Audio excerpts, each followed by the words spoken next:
लासमाथि राजनीति कसरी गरिन्छ भन्ने कुरा यो भिडियो हेरेपछि तपाईले थाहा पाउनुहुन्छ कि गणेश नेपालीका दाइ आफैले आएर भन्दैछन् गणेश नेपालीलाई बचाउनका लागि उपचार गर्नुपर्ने जुनसुकै कदमहरू सरकारले चाल्नुपर्ने थियो त्यो कुनै कदम पनि चुकेन सरकार भनेर उनी अन्तर्वार्ता दिन्छन्। तर यहाँ सरकार चुक्यो भनेर हुन्छ नि विरोधीहरू विरोध गर्दैछन्। यो अन्तर्वार्ता हेर्नु त पहिला एकचोटि।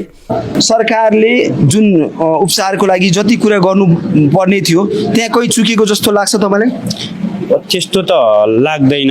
अब उहाँले स्वयं प्रधानमन्त्रीको कार्यालयको त्यहाँ भएका स्टाफहरू पनि र अनि गृहमन्त्री स्वयं आफै पनि राति आउनु भएको थियो अनि आएर त्यो सबै व्यवस्थापन त गर्नुभयो।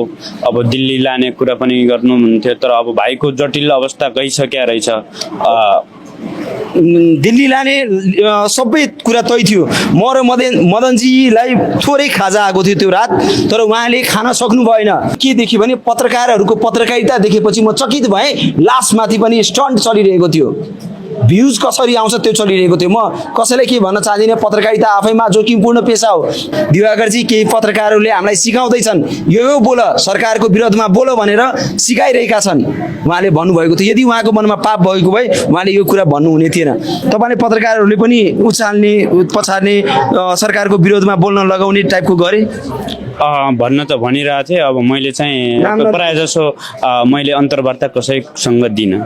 कसैले अन्तर्वार्ता दिनु भएन? दिएन। पत्रकारहरूले पनि उचाल्ने काम चाहिँ गर्न खोजिरहेको थिए। उनीहरू त आउँथे सोध्थे, कोही म्याक्सिमम फोनबाट पनि गर्थे, तर मैले अहिले जो छ सो छ भने अहिले कसैलाई चाहिँ मैले दिइनँ। देख्नुभयो होला नि मजाले लासमाथि राजनीति कसरी गरिन्छ भनेर। नेपाली काङ्ग्रेसका नेताहरू भए, श्रम संस्कृतिका नेताहरू भए, अरू हुन्छ नि हामी नेता हौँ भन्नेहरू भए, जसरी हुन्छ नि सडकमा उत्रेर बालेन शाहको नाराबाजी लाउँदै हुन्छ नि मुर्दाबाद सुदन गुरुङ मुर्दाबाद हुन्छ नि सरकार हत्यारा भन्दा जसरी एउटा लासमाथि घिनलाग्दो राजनीति गरे नि तिनीहरूले। देख्नुभयो होला नि त, मजाले देख्नुभयो होला नि।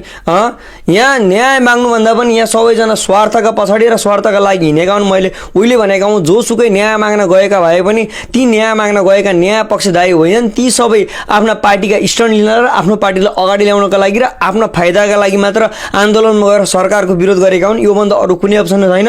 र सरकारले गल्ती महसुस गरेर जुनसुकै कदमहरू चाल्नुपर्ने थियो उपचार चालेको थियो र गरेको थियो र सरकार गर्नेवाला पनि छ होइन।